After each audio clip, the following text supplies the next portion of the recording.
fake. Worst fake I've ever seen. I knew it was a hoax. There's nothing here. Get out! Get out!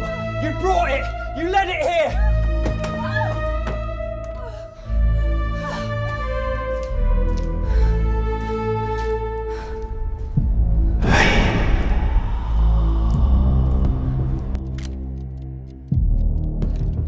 What is that?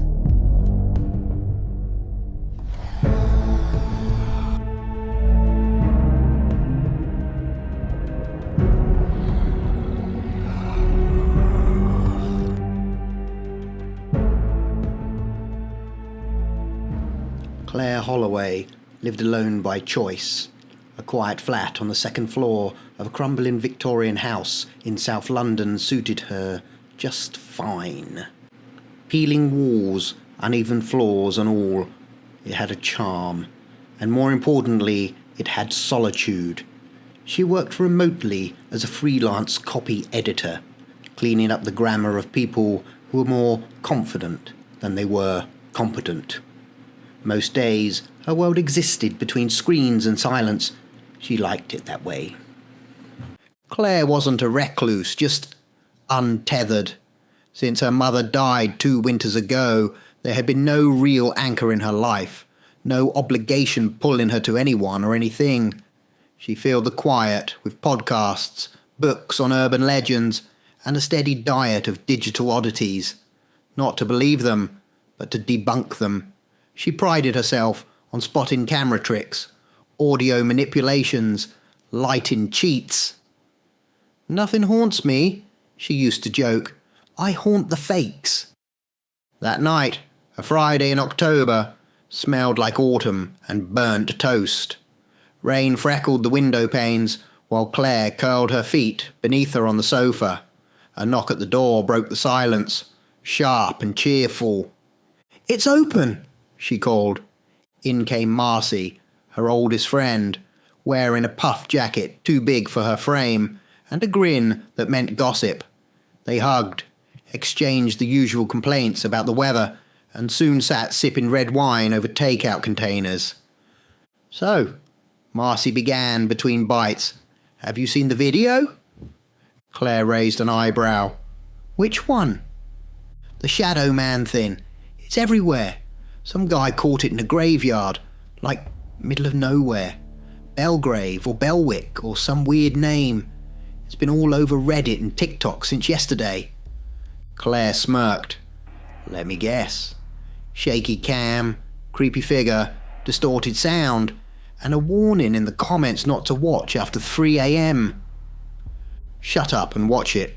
Marcy pulled it up on her phone and turned it toward Claire. The video was barely a minute long. Poor resolution.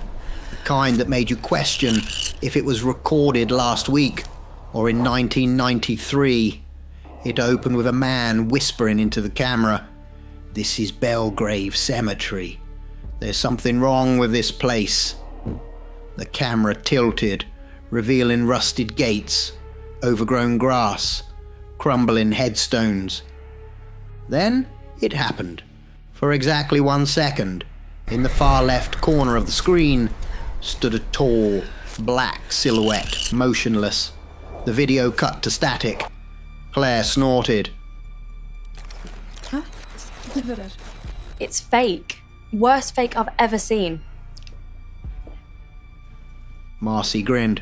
"Told ya." No depth to the figure. Lighting's wrong. And the blur around it's lazy. And that audio's been tampered with. Easy stuff. Hell, I could fake this on my laptop. Yeah, but the comment section's wild. People saying they've seen it. That it follows you after watching. Claire rolled her eyes. Urban legend clickbait. They always say that. Marcy shrugged. Still creeped me out. They moved on, laughing about exes, reminiscing about university days, and eventually saying their goodbyes at the door with a tight hug. The flat was quiet again. Claire brushed her teeth, set her alarm, and crawled under the covers, the distant hum of traffic a familiar lullaby Sleep came fast, but it didn't stay. At 3:03 a.m., her eyes opened. No sound had woken her, no dream, just something. A dull tug behind the eyes, a flicker of thought gnawing in the back of her mind. That video. She sat up, heart calm but curious. Reaching for her laptop, she flipped it open. Her screen flared to life, illuminating the shadows of the room. She searched Belgrave Shadow Man.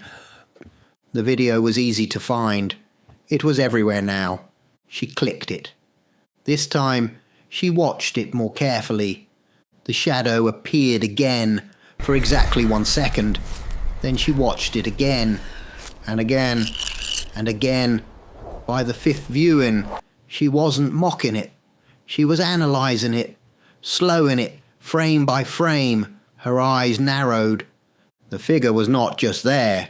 It was moving, ever so slightly, not stepping or walking, but pulling, drawing darkness from around the gravestones, from the overgrown hedges, from the space itself. Not light, but shadow was being absorbed. It was subtle, almost too subtle, but it was there. Claire adjusted the contrast, sharpened the frames, leaned in. What she thought was a flat graphic now had contours, density, and a flicker of impossible motion, like smoke drawn into a vacuum, like something hungry. Her heart began to thud softly. "Either this is the most brilliant fake I've ever seen," she whispered, voice barely audible in the dark. She didn't finish the sentence, because in the reflection of her laptop screen, behind her, something moved.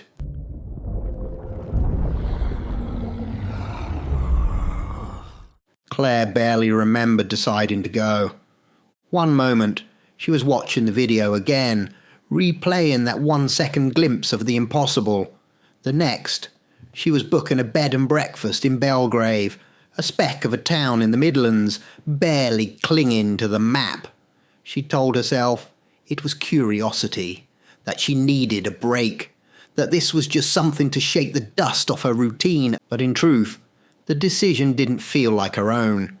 It felt pulled from her, like the idea had always been there, waiting.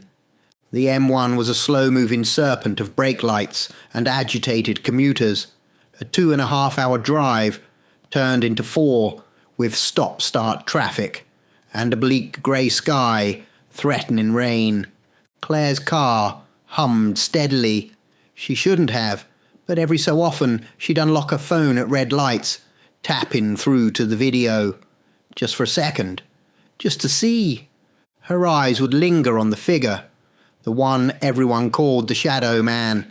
She had it paused at the moment it stood by the crumbled headstone, drawing in the darkness. It fascinated her.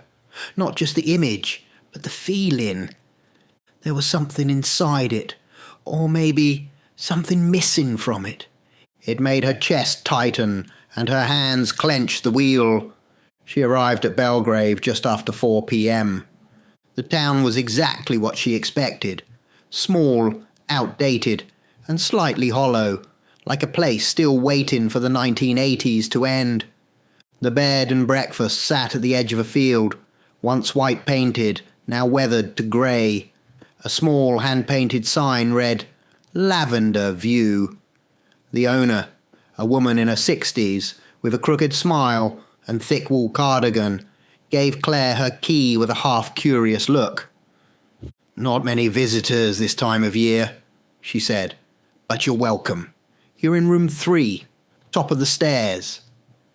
"Thanks," Claire offered, checking in, then dropping her bags on the floral duvet of her room. The place smelled faintly of lavender, dust, and something old that had never fully aired out. She spent the next hour wandering the town, camera in hand. Belgrave had a single high street with a post office, a fish and chip shop, and a hardware store that looked like it hadn't changed hands in 40 years. The people were polite but distant, eyes lingering a second too long before returning to their routines. The cemetery wasn't far, just off a side road behind an abandoned chapel. She walked the perimeter first, then wandered inside. By daylight, it was disappointingly normal. Weathered gravestones leaned this way and that, weeds thick around the roots of old oaks. A few moss-covered angels stood with eroded faces and outstretched arms. She tried to line up the angle from the video near the far left edge. It was there, yes. The broken stone, the half-fallen iron fence. Nothing. No feeling, no presence, no dread. Just dead leaves and brittle silence. She sighed. What am I even doing here? Back at the B&B, she grabbed a sandwich from the mini-fridge downstairs and took it to her room. She barely ate half before collapsing fully dressed onto the bed, exhaustion seeping into her bones. The traffic, the search, the letdown of it all. It weighed her down like fog. Sleep took her instantly. She woke with a jolt. Her phone read 9:02 p.m. The window rattled faintly in the evening wind. Outside, Belgrave had sunk into the kind of rural darkness you don't get in cities. A full-bodied black, so thick it pressed against the glass. She sat up, rubbing her eyes. That's when she saw it. In the corner of her room, where the ceiling met the wall near the dresser, a shape loomed. She froze. A tall, motionless figure, darker than the shadows it stood in. She blinked. It didn't move. She sat straighter, staring. Nothing. The corner was empty, but her heart said otherwise. She felt it, that sensation of being watched, not by eyes but by presence, by intention, like something had waited for her to fall asleep, just so it could come closer. She stood, shivering. No more. She opened her bag, tossed in her camera, a flashlight, phone, power bank, zipped it shut and slung it over her shoulder. I'm ending this tonight, she muttered. Let's put this to bed. She opened the door to her room. The hallway was dim and quiet. She stepped out. The door swung shut behind her with a soft click, and the room fell still for a breath. Then, movement. From the corner where she had looked earlier, something stepped forward. It didn't emerge from shadow. It was shadow. A tall, formless figure with no eyes, no face, no sound, only visible because it was blacker than black, darker than night, a shape that drank the light around it. It had watched her sleep, and now it followed.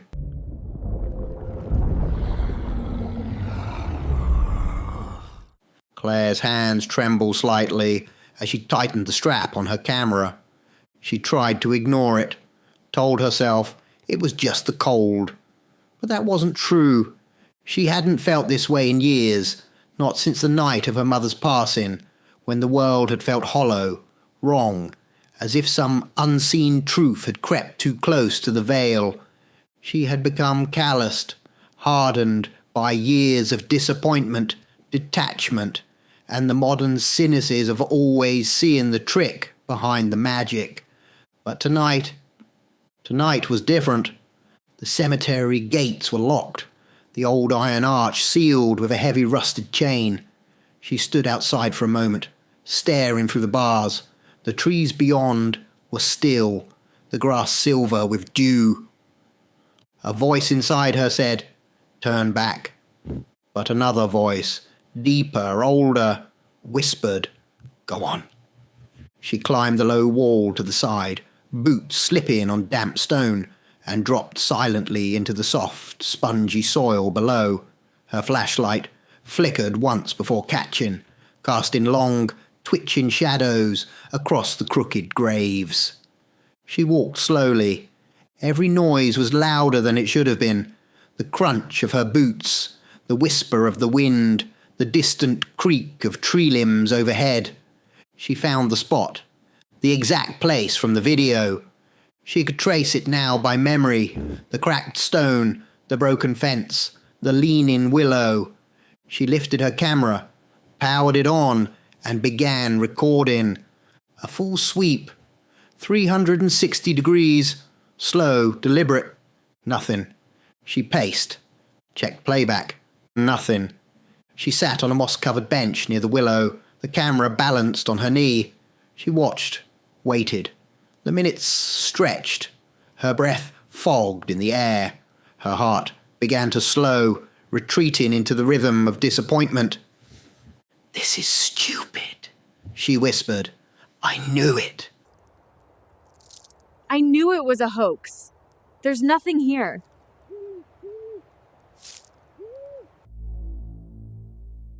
She stood, brushing dew from her coat, and turned to leave.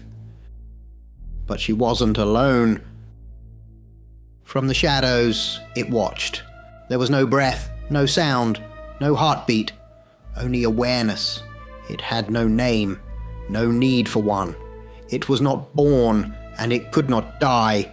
It had lived in the corners of sight, fed on forgotten glances, grown in the soil of belief. When no one believed, it slept. But now someone had come. Someone watched it back.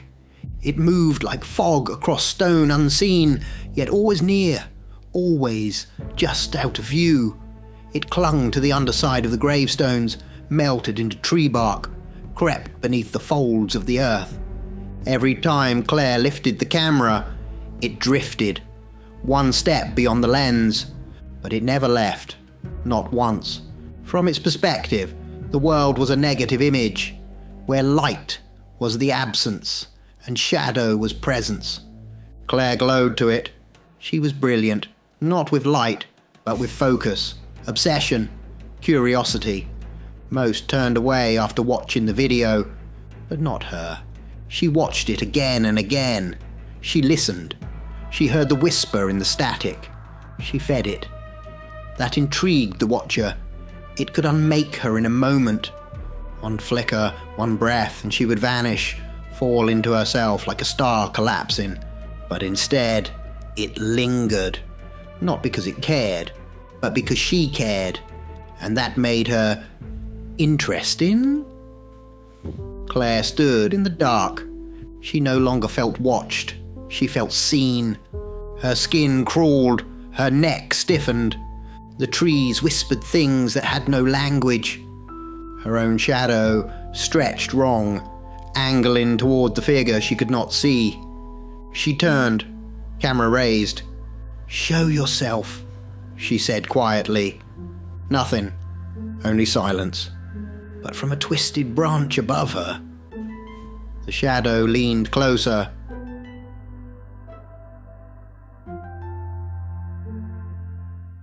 Claire packed her bag in silence.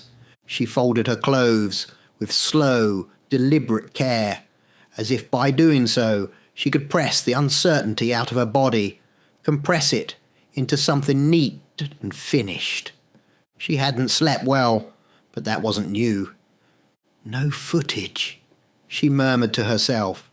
No shadow, no presence, just weird feelings and me overthinking, hoping. She zipped the bag closed, took one last look around the little B&B room with its frilly curtains and fake roses, and muttered, "Thanks for nothing." The drive home was grey. The clouds hung low and heavy, and the M1 was its usual mess of red taillights and impatient horns. Claire barely noticed. Her mind wasn't on the road. It wasn't even on the night before. It was on the question she'd asked herself the moment she'd climbed back over the cemetery wall. What was I expecting? She parked outside her flat. The streets hummed with life. Dogs barking, buses groaning, someone shouting into a phone across the road. Claire unlocked her door, stepped inside, and closed it behind her. Silence fell, the ordinary kind. She made tea, sat in her chair, stared at the blank TV. Her world had resumed, flat, dull, predictable, the way it had always been. She pulled her laptop over, opened it. The video was still in her history. She hesitated, then shook her head and opened her browser settings. Her cursor hovered over clear cache. "I don't want this coming up again," she muttered. "Don't want to look like a lunatic." Just before she clicked, a comment caught her eye. It had been posted only an hour ago. "I found him. Guy who took the video. Tower block. Still alive. Barely." Claire's fingers twitched. She copied the address, mapped it. 52 minutes away. She stood, walked to the door, then froze, her hand on the knob. "What are you doing, Claire?" she whispered. "It's all nonsense. There is no beyond, no darkness, no watcher, no meaning. Just this." She looked back at her apartment. The same walls, the same silence, the same slow decay of days. She said softly, "I wanted there to be something more. Just something. Something that would pull her out of this life. This dull repetition, this modern noise that passed for living. She didn't believe in gods or ghosts, but she believed in something deeper than data. And for a moment, in the cemetery, she had felt something. A presence, a watching, a truth that wasn't comfortable, but was undeniably real. She grabbed her keys. Screw it! The door slammed behind her, but the flat wasn't empty.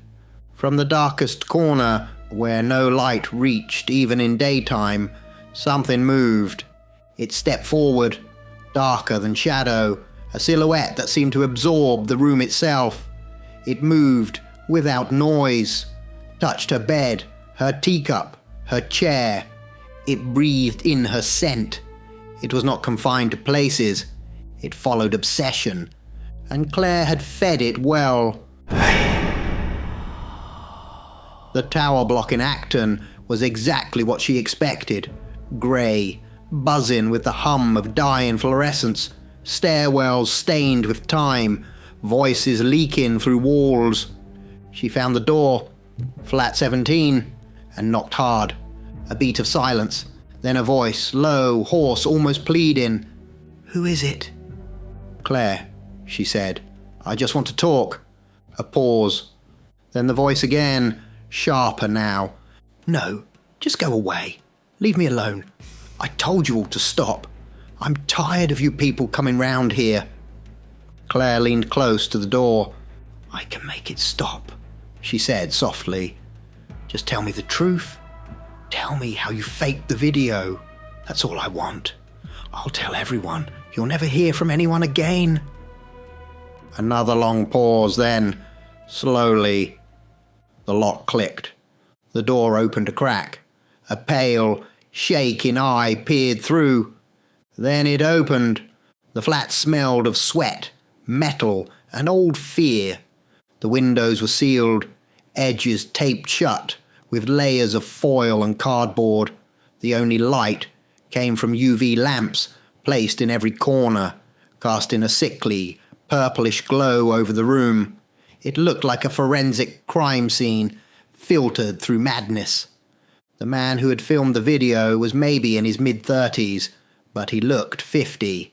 His face was drawn, lips cracked, eyes bloodshot and twitching. "Yes," he said, voice brittle. "Tell them it's fake. Tell them I faked it. That's all it is, a joke. Just get them to stop."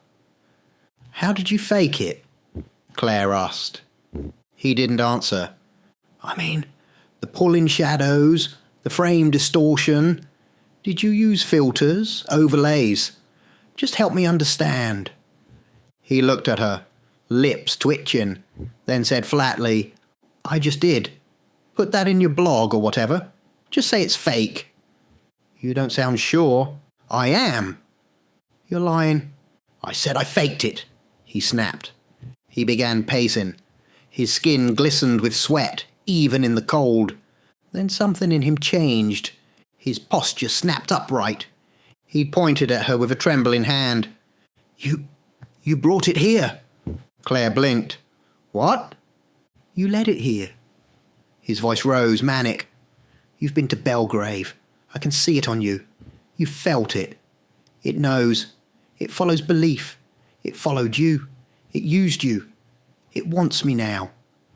What are you talking about? You don't understand. You brought it right to me. You've killed me. He lunged at the door, flung it open. Get out. Claire stumbled backward into the hallway. Get out, he screamed again, slamming the door with a force that rattled the frame. Get out! Get out! You brought it! You led it here! Inside she heard movement, furniture being dragged, glass breaking, frantic mumbling. Claire stood motionless, her breath fogging in the stale corridor air. Then she turned, walked the long concrete balcony, row after row of doors, empty silence. But at the far end, a figure stood, tall, still, darker than the air itself. The lights above it flickered, and then it was gone.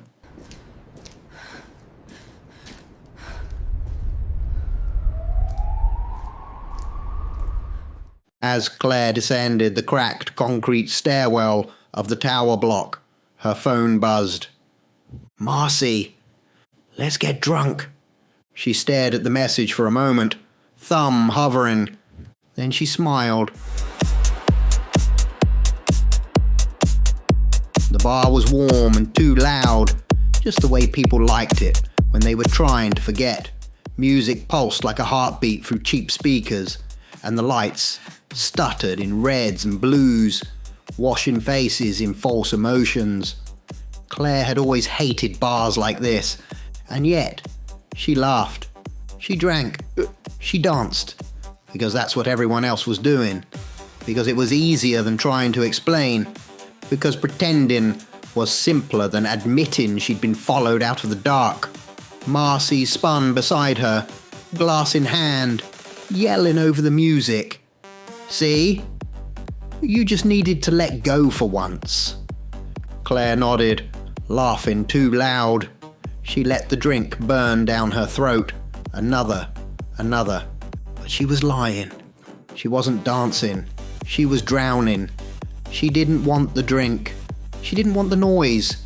She wanted the silence, the truth behind the veil, the thing she almost saw when her life was quiet enough to listen. But instead, she wore the mask again, the smile. How many of us pretend to be what we think is acceptable, and how long until we forget what we really are underneath? Claire had spent years playing the role, normal, functioning, unfazed, but she wasn't. Not really. She never was. As the lights flickered overhead, she stopped. She froze mid-step. Across the room, in the corner where the light didn't quite reach, something moved. It didn't move like a person.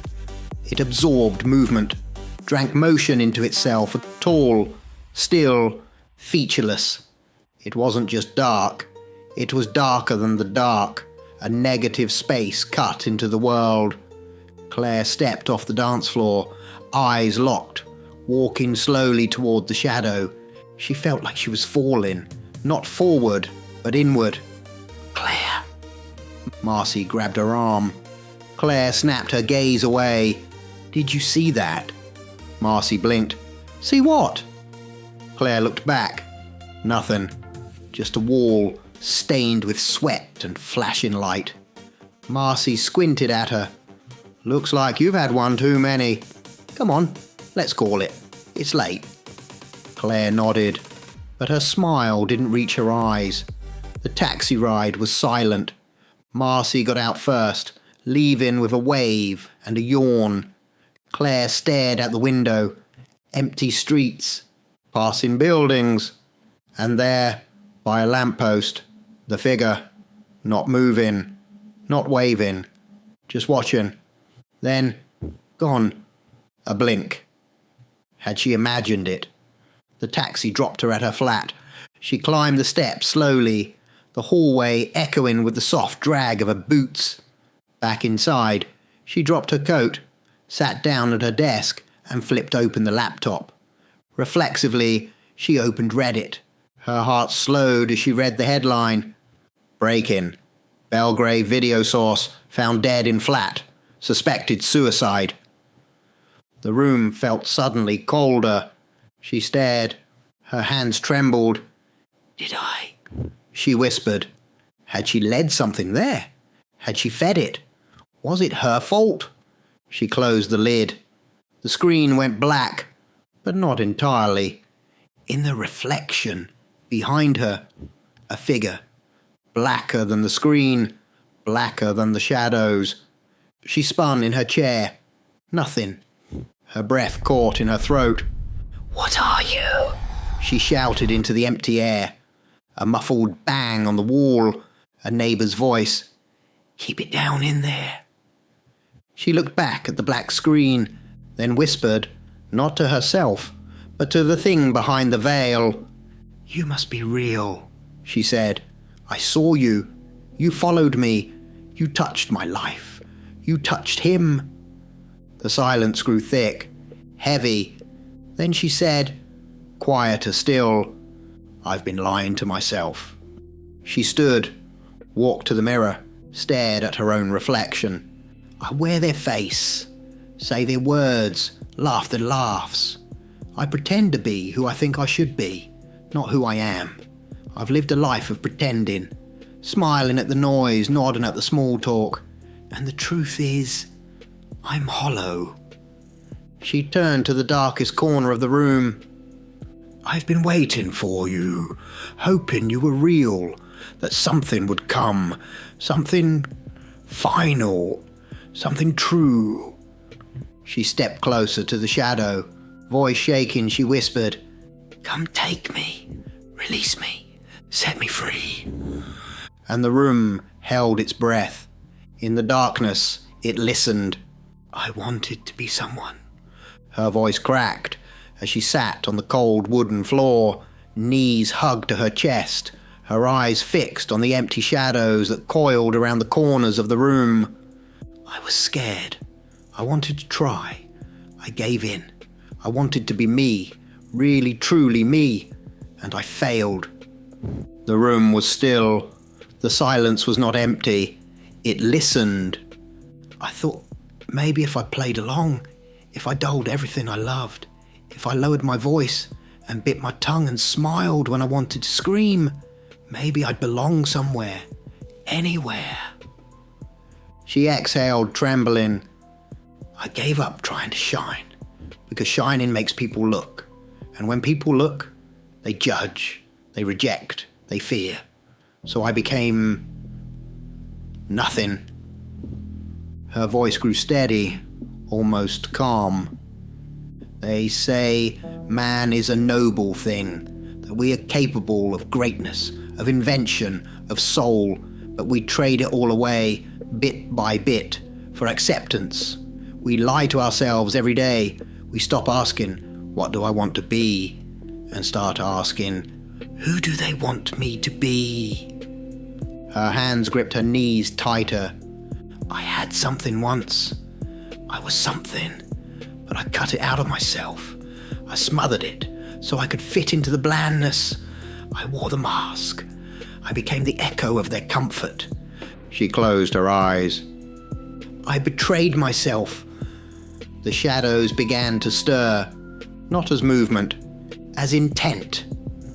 They pulled in, condensed, as if the room were exhaling all light. The darkness didn't gather, it withdrew, revealing something at its core. It wasn't smoke, it wasn't mist, it was conscious shadow, and it was taking form.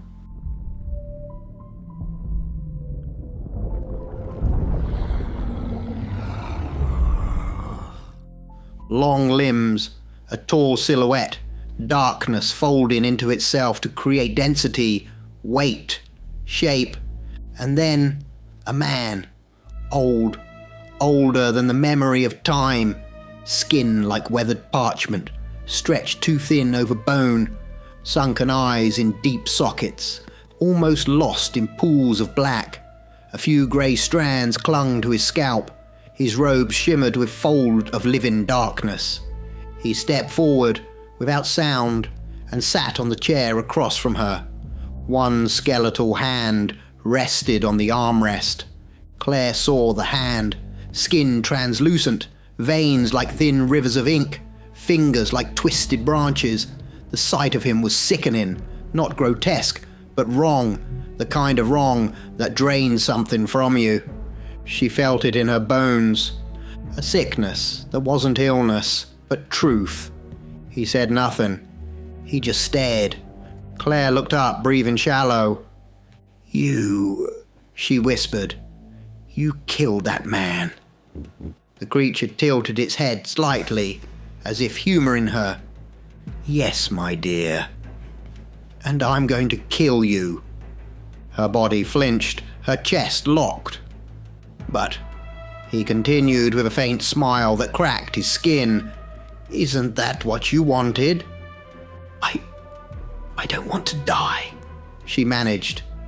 The creature's tone grew sharper, colder. "No, you are afraid of dying, but you do not want to live." The silence that followed was not absence, it was presence. Then he spoke, not with a voice, but with depth, as if truth itself was borrowing a throat. "You speak of truth, of discovery, of being something real. Do you think this comes without cost? The sin is not in failing. The sin is in denying the part of yourself that reaches upward, that dares. Mankind, so noble, so brilliant, and yet they clip their own wings to avoid standing too far above their peers. They fear becoming what they were meant to be, because it might make others uncomfortable. So they shrink, they dim, they rot, and when they die, they are mourned not for who they were, but for who they never had the courage to become." He leaned forward slightly. "You, Claire, are a flame buried in cold ash. You asked for meaning. You invited me. Now meaning has arrived." Claire sat frozen. "Who are you?" The creature leaned back, hands resting gently on the chair like a king upon a throne. "Oh, my name would mean nothing to you," he said softly. She swallowed. "Are you the Shadow Man?" He chuckled, a sound that cracked something old in the air. "Shadow Man? Perhaps. But that's a child's name for something they fear, but don't understand. I am an elder." He smiled, and skin cracked from the effort. "You might know us as vampires." She blinked. He raised a finger, though I detest the word. It is, how shall I put it, limiting. You see, humans write their little stories, and in doing so, reduce us to myths and monsters. They imagine us as beasts who drink blood, sleep in coffins, and turn to bats. He scoffed, as if hunger were our only gift. His gaze sharpened. "They forget the mind, the centuries, the clarity. Do you think, in all those years we learned nothing, that we would be unchanged by time? I have outlived kings and gods. I've walked beside men who now live only in legend, and they were infants compared to what I know. Every man I've ever met thought himself wise until he stood before me, and then they wept." He paused, then gave her the smallest nod. "Ah, excuse me. I seem to be drifting. Where were we?" Claire's voice cracked. "Are you really going to kill me? Drink my blood?" "Of course," he replied gently. "You must feed me. You invited me. You called me. You came to me. You begged me to follow. He spread his hand slightly. Now I am here. I would hate to disappoint. Claire could not move. The elder leaned back slightly, as though granting her a final mercy. But before it ends, he said, I will give you something rare. He smiled again, indulgent, almost paternal. You may ask me anything. She stared. Anything? She whispered. Anything. I have lived for hundreds of years. I have walked through truths that would destroy minds. Men live but a flicker of time, yet even in that flicker, they create wonders. Now imagine what I have seen, what I understand. He leaned closer, and the shadows bent inward around him. Ask me, Claire Holloway. Ask me what they never dared to know. The room held its breath. Claire sat across from him, this ancient thing, her body trembling with cold and fear, her spirit hollowed by something far deeper than the threat of death. He waited, eyes sunken, face unmoving, shadows folded into themselves at his feet, whispering as if they could feel the weight of the moment. Claire breathed in, out. Then she looked him in the eyes, those wells of centuries, of endings, and said the words, I have nothing left to lose, so I'll ask. Her voice broke, then steadied. Who am I? What was my purpose here? Because I see nothing, no meaning, just dust and noise and failure. The elder did not blink. He nodded. Slowly, almost reverently, then he stood. The room darkened further, not from shadow, but from something like gravity, the weight of truth. He spoke. That, Claire Holloway, is the only question worth asking.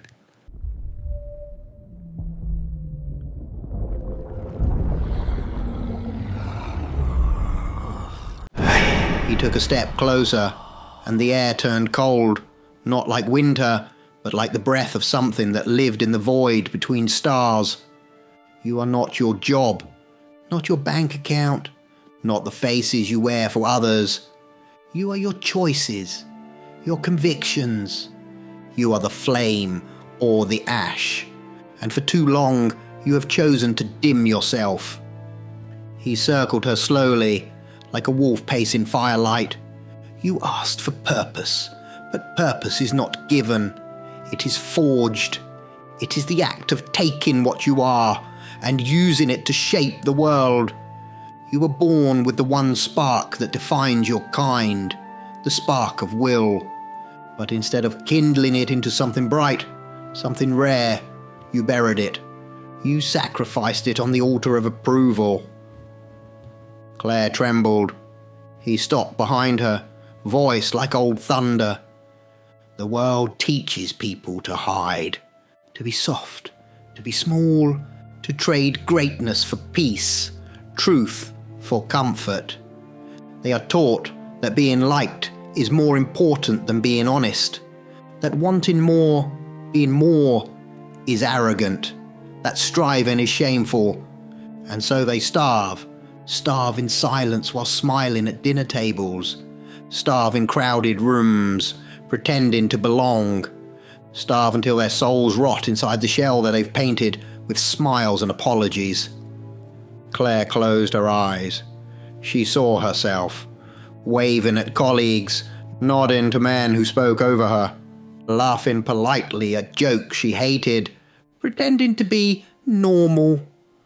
Swallowing herself piece by piece, the elder continued, You want to know why you see no meaning? Because you looked outward. You searched for signs, symbols, divine whispers. But the meaning was never outside of you. It was never hiding in the stars or some holy plan. Meaning is the act of creation. The moment you take your mind, your soul, and say, This is what I will build of myself. That is your purpose, to become what only you could become, and you abandoned it. Claire opened her eyes, Her voice was small, broken. "I didn't know how." The elder leaned down until his withered face was inches from hers. His breath smelled of dust, of grave soil, of burned pages. "You didn't fail because you were weak. You failed because you chose the lie. You chose to be nothing, to be palatable. You betrayed the only thing that was ever yours, yourself." He stood. "And now you ask me for mercy?" "No, I am not mercy. I am consequence." Claire collapsed to the floor, arms wrapped around herself. Tears streamed down her cheeks, not from fear, but from the shame of recognition. He returned to the chair, the shadows curling at his feet. "You are not alone, Claire," he said. "They all do it. Almost all. They live lies and call it kindness. They shatter their brilliance into a million tolerable pieces. They die forgotten, and the world remains safe." He tilted his head. "But not you. You saw the shadow. You came to it. You begged it to come." Claire looked up, her voice a whisper. "Are you really going to kill me?" The elder smiled again, and it was a horrible thing. "You already killed yourself." Then softer. "But I will finish the work."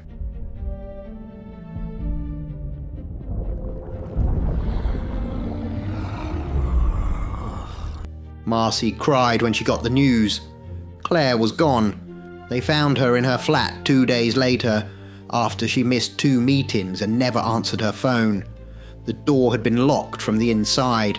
No signs of struggle, no forced entry, just silence. The official report was vague.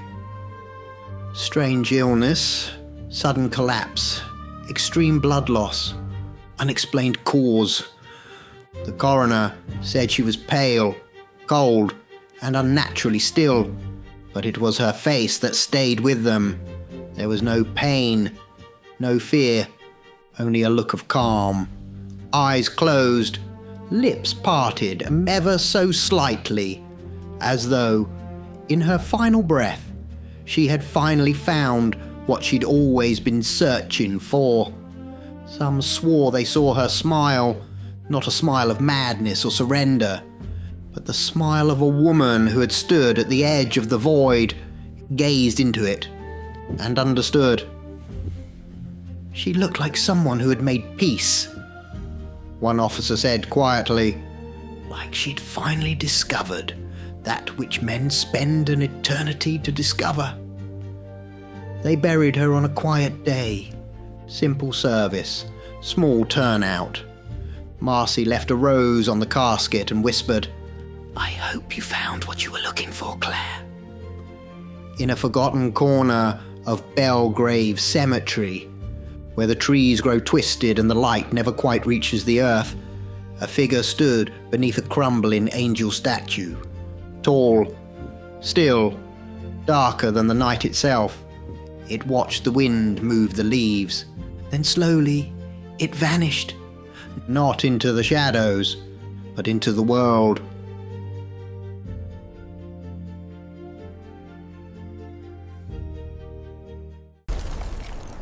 Hello?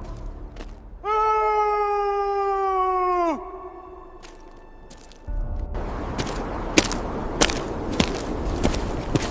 Hello?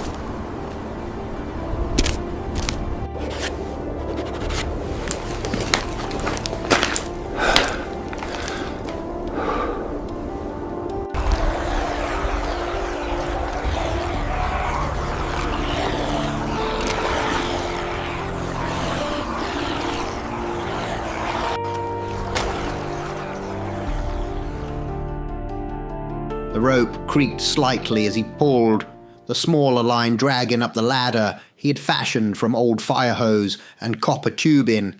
He moved with habit now, a rhythm etched into his body after 365 repetitions. The second-floor stairwell had collapsed months ago. The elevator shaft was a hollow grave filled with ash and silence. No other way up. Just the rope, just the ritual. He hauled the ladder into place, climbed, then pulled it up behind him. The world below disappeared.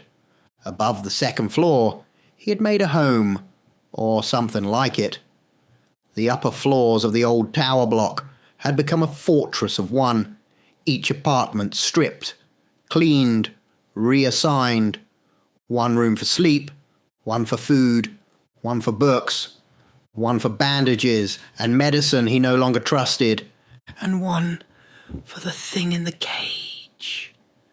Tin cans strung on nylon line wrapped the interior like webbing.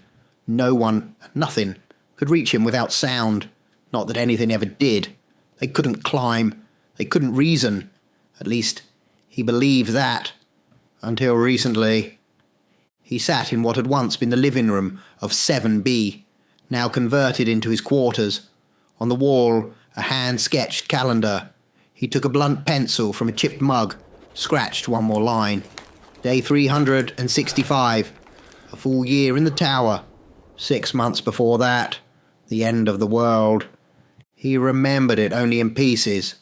Rumours mostly. Wild talk on battery-powered radios and the final crackle in news feeds. Something about men becoming wolves, cities falling, systems collapsing. But he hadn't seen any of it. He had lived alone outside it all, in a forest shack that belonged more to the wind than to him. The first time he entered the city again, to get supplies.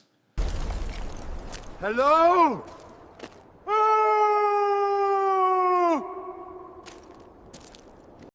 Was the last time he saw another human face. The undead were already there, wandering, shambling, slowly conquering the silence with their groans. He had searched, in the beginning, block after block, building after building, miles of broken concrete and overturned cars. Nothing. No firelight, no music, no voices, only them. Now he didn't search for people, he searched for reason, or peace. He wasn't sure which he preferred.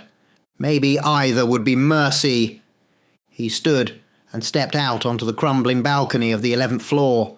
The rail was gone, just air between him and the pavement below. The streets were empty, but not dead. He knew better. They were out there, always. He looked down at the city and let his voice carry into the stillness. "Who are you?" The wind answered with a soft breath through broken glass. "What are you?" Silence. "Where did you come from?" Nothing. He leaned forward, hands on the concrete ledge. "How can you be dead, but alive?" A pause. Then he laughed. Quietly, but bitter. "It's not new," he muttered. "I've seen this before." He remembered the days before all this, before the collapse, when the city was full, when he'd walk into the supermarket, and the hordes were already there. The same blank eyes, the same dragging feet, the same silent obedience to invisible signs, glowing screens and weekly routines. They were dead before they stopped breathing, he said, then added with a smirk, "I just never noticed." He stepped back and wiped his hand across his face. No difference now, just slower. There had always been two kinds of people, he thought. Those who moved because they were told to, and those who moved because they chose to. He remembered watching people shuffle through life with glazed eyes and hunched shoulders, lost in distraction, alive in body, absent in mind. He used to think they were sleepwalking, and now he knew they were already preparing for the grave. Man was not meant to rot upright. He thought he was meant to build, to burn, to create, not to drift. But when the world gave people the choice to think, most declined. It was easier to follow, easier to become part of the herd. The undead were not some virus. They were a reflection, a perfect image of the life so many had chosen willingly. He turned and walked back inside. One room over, the cage stood in the centre of the stripped dining area. Inside it, unmoving, stood the corpse. Still, eyes pale, mouth slightly open, head tilted forward. It hadn't moved in days, but it was not like the others. Not exactly. He sat in the corner chair, picked up his journal, and made one final note for the day. 1 year, nothing left but memory and questions, and one corpse that won't look away.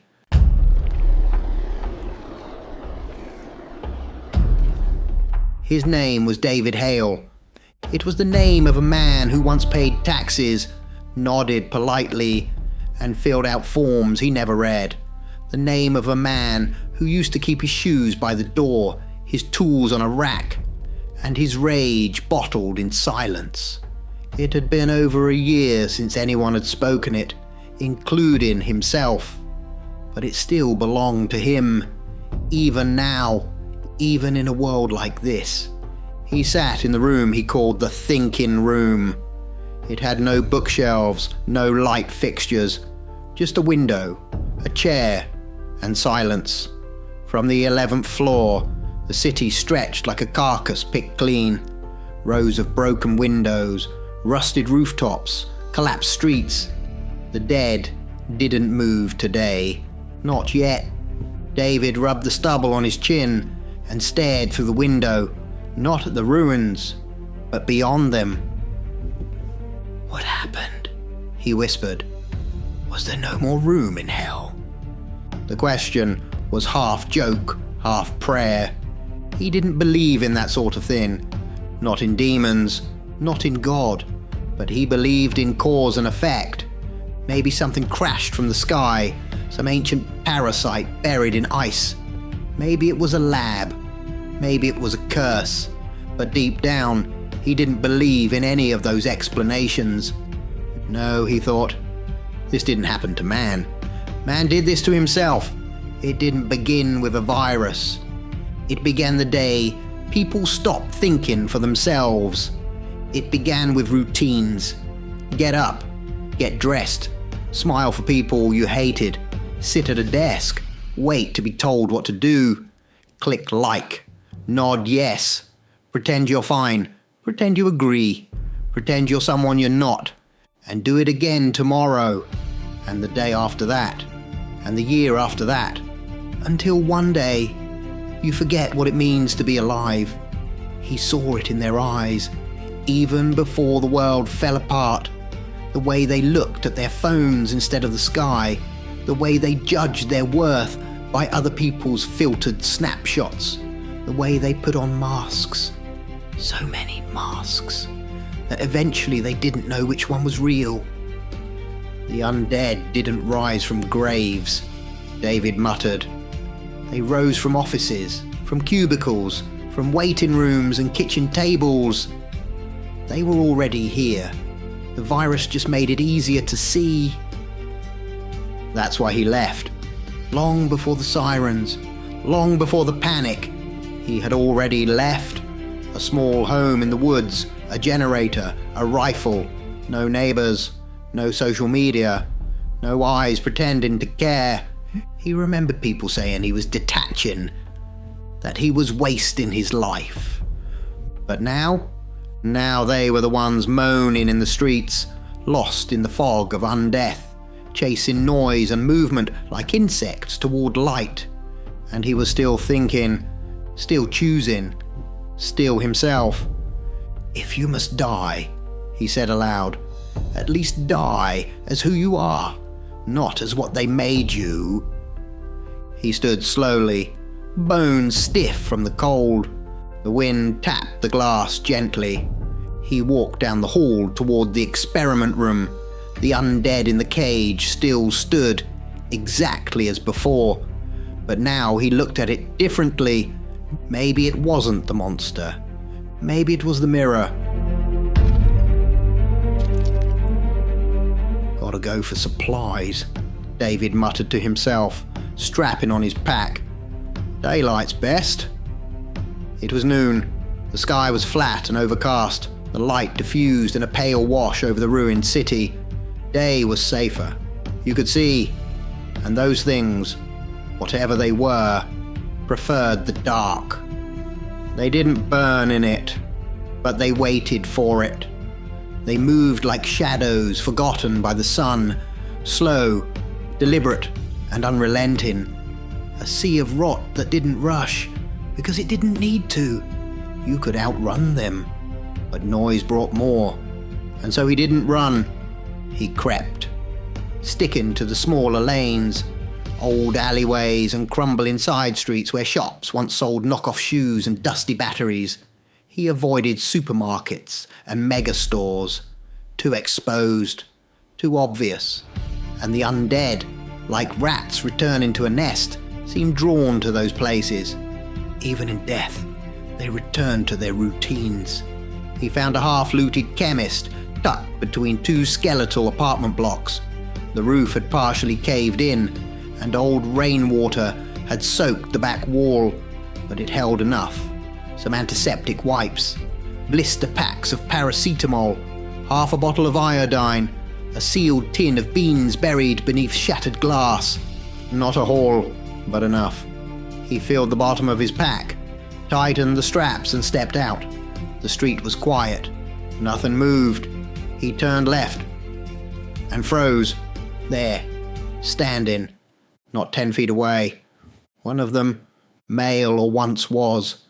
Tattered shirt, grey skin sloughing at the jawline, blood crusted like tar down its arm. But it didn't move. It didn't groan. It didn't lurch forward with that all too familiar hunger. It just stood and stared right at him, its eyes. David narrowed his own, instinctively tightening his grip on the small crowbar hooked to his hip. Something was wrong. The others, they were blind, soulless, like empty vessels driven by rot and hunger. But this one, its eyes held focus, not madness. Recognition. He could end it. One clean hit to the skull. He'd done it before. Easier than thought. They were soft, fragile, but something inside told him not to. It wasn't fear. It was respect. No, that wasn't the word. Familiarity. Like it knew him. Like it was trying to speak without a voice. Like it was waiting for permission to remember. He stepped backward. Slow. It didn't follow. Didn't twitch. David turned and left, heart pounding. He didn't run. He walked, quiet and precise, back through the narrow paths, up crumbling fire escapes, down the rope ladder, back to the place he called his fortress. When he reached the tower, he climbed hand over hand, then yanked the ladder up behind him. Safe. He exhaled and let his heartbeat slow. Then he walked out to the balcony, and there it was, standing in the middle of the empty street below, still staring, still silent. He squinted down at it. "You'll never get up here," he shouted. No movement, no reaction. "You remind me of some of the people I used to work with." He laughed. That same expression, like they had something important to say, but never found the words. He leaned over the crumbling edge, eyes narrowing. "Hell, you might be my Uncle Bob." He always stood like that, head full of nothing but regret and coffee. "Morning, Uncle Bob." He laughed again. The thing did not move, just stared. Time passed. The light shifted. The wind picked up. Now, in the cold afternoon quiet, David sat cross-legged, an old pair of binoculars braced in his hands. He focused them downward. There it was, that same undead, staring up at him.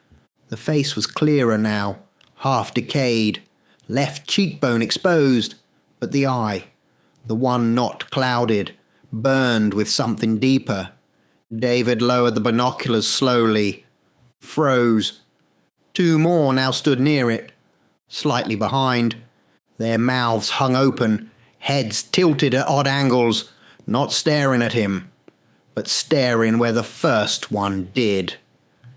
They didn't have that same spark. Not yet. But they were watching. And the first, it hadn't blinked.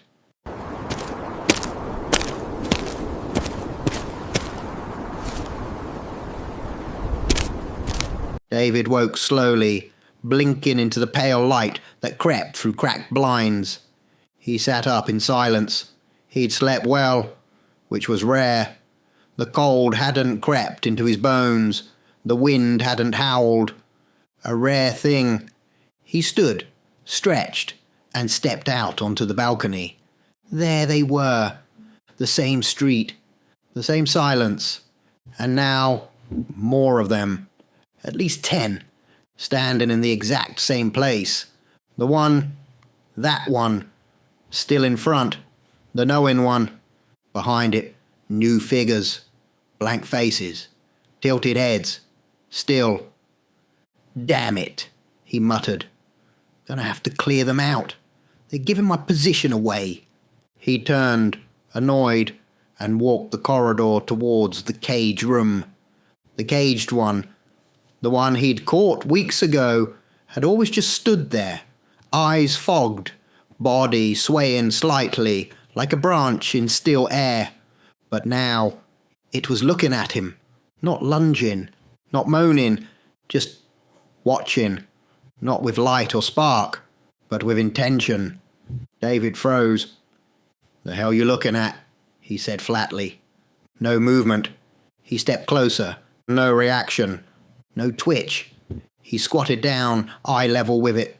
Nothing. "Hungry?" he asked, sarcastic.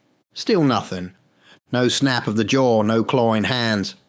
He stood, his brow furrowed. He opened the cage. It didn't move. "You gotta be kidding me," he muttered. He grabbed it by the arm, skin cold and slick, the rot sinking deep, and dragged it down the hall out to the balcony. "Do something," he growled, "or I'm pushing you off. Long way down, bonehead." No sound, no resistance, just dead eyes, staring. He let out a frustrated breath. Then he shoved it. The body dropped like a sack of wet cement. Splat. He leaned over the edge and watched the twitching limbs settle. But when he looked back up, his breath caught. 50 of them. 50 undead. Standing, staring, all facing him. No movement, no groans. Just that same lifeless attention, like statues that once had purpose, now just remnants of something almost remembered. And there, in front, still, the one with the sharpness, the awareness. David gripped the railing. His voice cracked with anger, confusion, and something ancient beneath the surface. "What do you want from me?" No answer. Just eyes. A sea of them. He stood for a long time, fists clenched. Then suddenly, something broke in him. Not fear, not yet, but truth, rising like fire through frost. He looked down at them all, voice sharper now. "I knew people like you," he said, shaking his head. "I worked with people like you." No movement. "You didn't know what you wanted either. You just followed what everyone else was doing, day in, day out. A routine wrapped around fear and pretending." He laughed bitterly. "Hell. Maybe you did know what you wanted, but you were too scared to say it.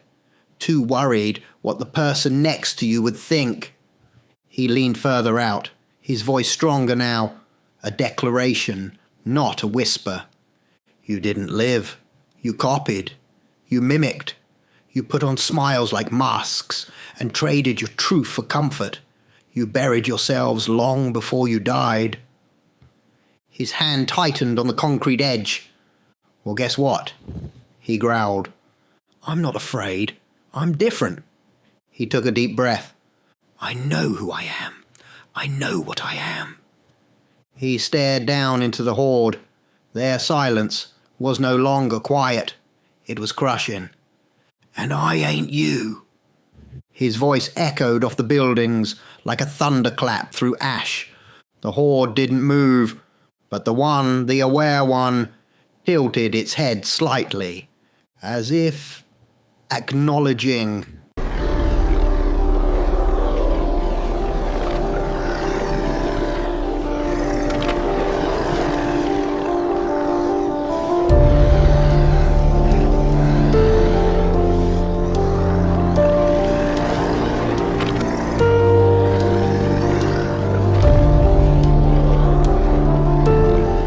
He counted them in clusters, tens, dozens, now hundreds.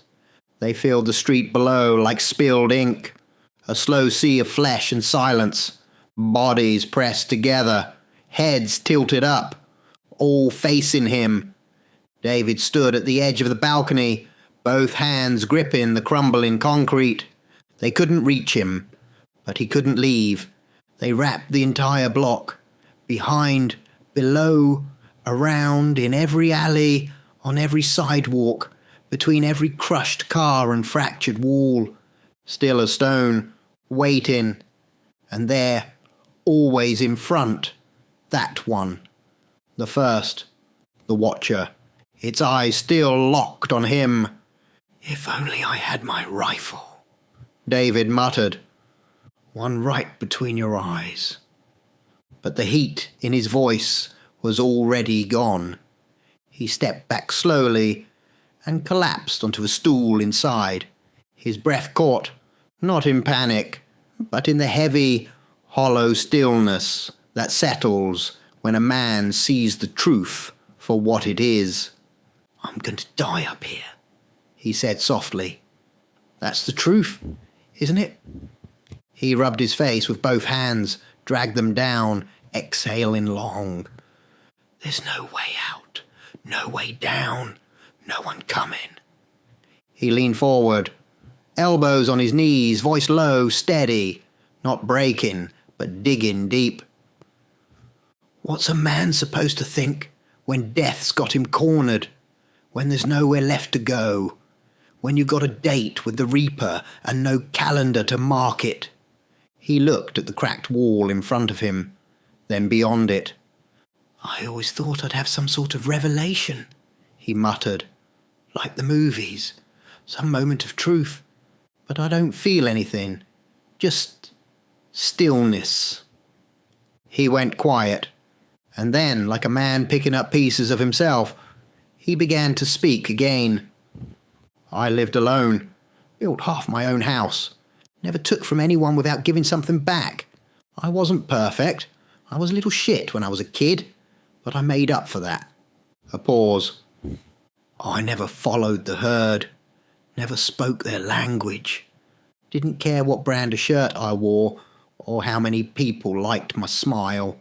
Hell, I helped a few people climb higher than me. I'm proud of that." He stood again, walked back to the edge. "I could have been one of you," he said to the crowd, and in that moment he wasn't speaking to rotting corpses. He was speaking to the lie. The one who lies to fit in. The one who cheats because it's easier. The one who pretends to be something he's not just to be accepted. "I saw plenty of you in my life." He leaned further. "You took off the backs of others. You climbed by stepping on someone else's work. You never put a drop of sweat into anything real. Just stole and smiled.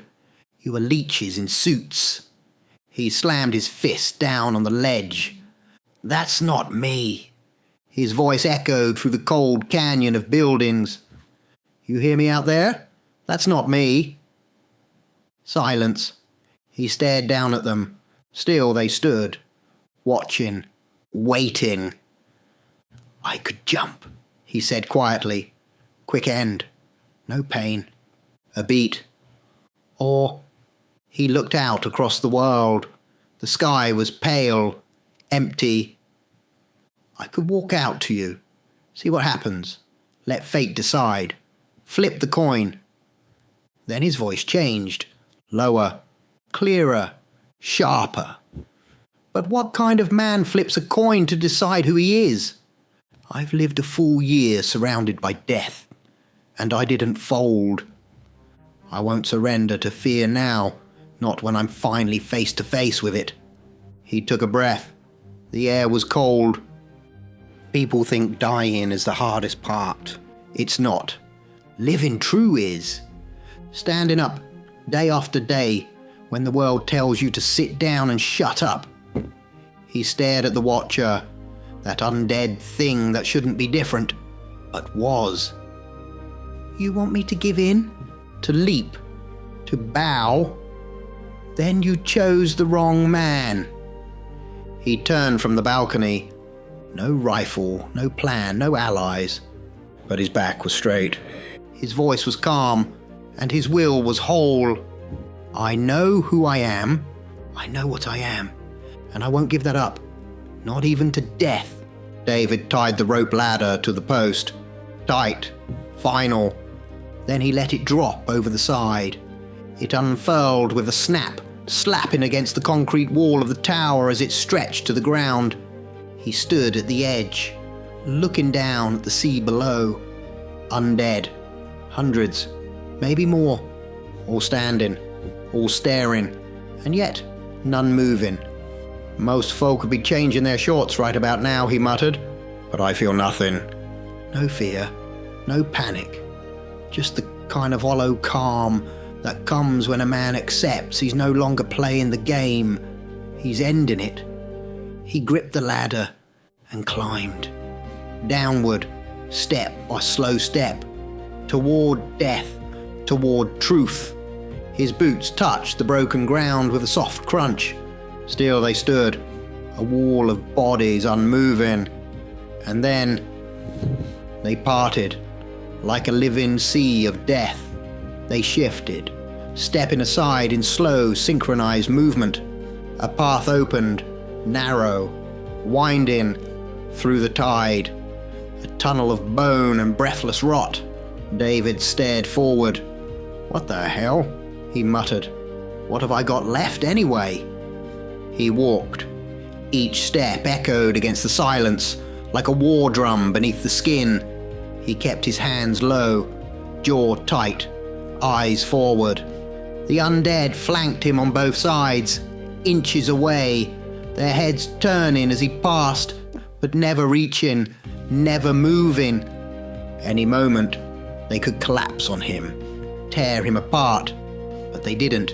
Though I walk through the shadow of death, he said, voice low, cracking, I shall fear no evil. He paused, looked to the end of the path, to the one who stood at the center. Uncle Bob, still waiting. David spoke louder now, to the crowd, to the sky, to himself. Well, you wanted me to rot up there, didn't you? To starve, to cower, to break. Guess what, Uncle Bob? I didn't. He kept walking. I may be from the old times, but I'm a man, and I know what that means. It means facing things head on, even when you're beaten, even when it's over.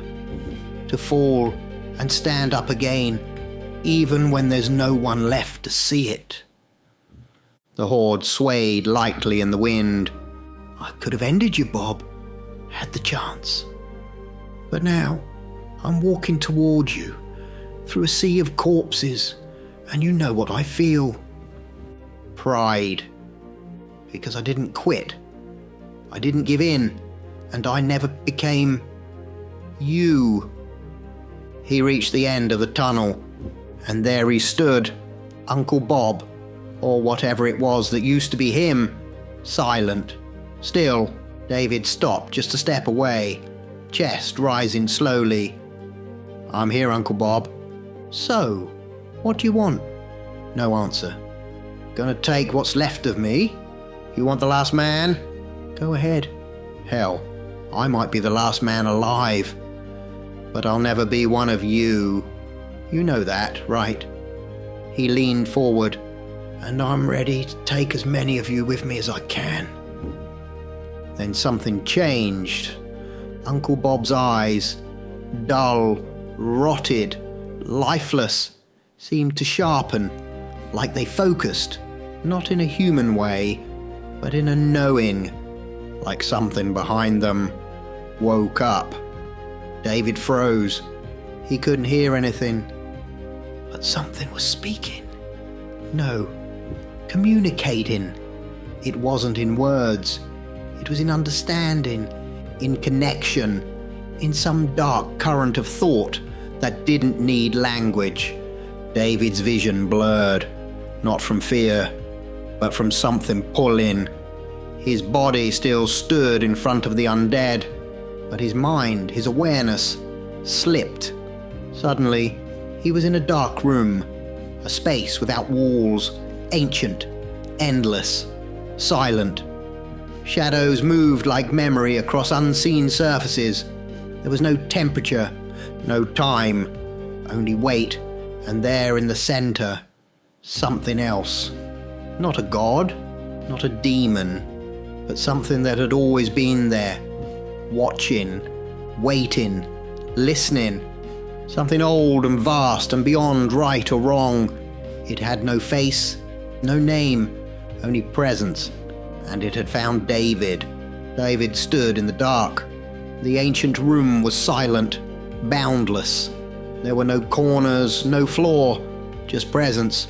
The thing, the being, the force that existed outside of time, outside of meaning, hovered there, not in form, but in knowing. David stared into it, and then he shouted, "I'll never be you.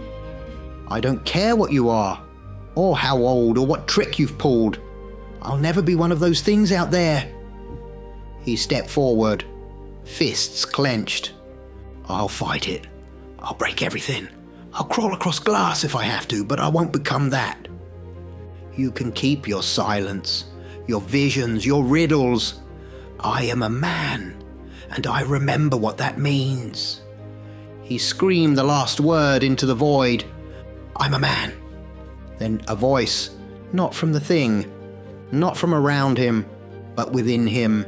It was older than sound, older than fear. It rolled through his bones like gravity. "You are brave, David. You have proved yourself again and again. Your resolve, your defiance, your belief in yourself, not just now, but in the quiet corners of your life. When no one watched, when no one clapped, you stood tall. You did not become them. I am proud of you." David blinked.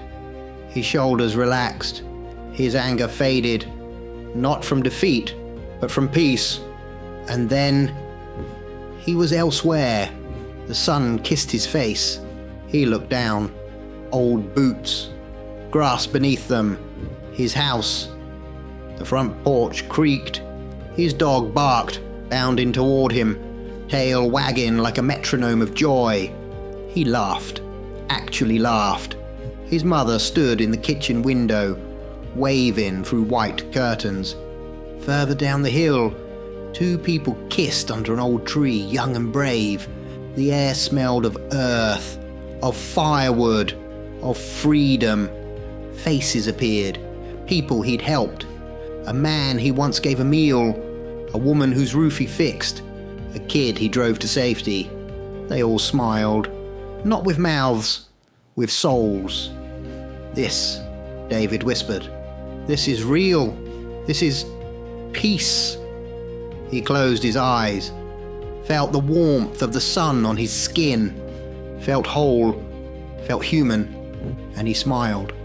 But somewhere else, in a world choked by silence, on a cracked street, layered with ash and rot, one figure stood motionless among a sea of the undead. Pale skin, blank stare, mouth open, silent.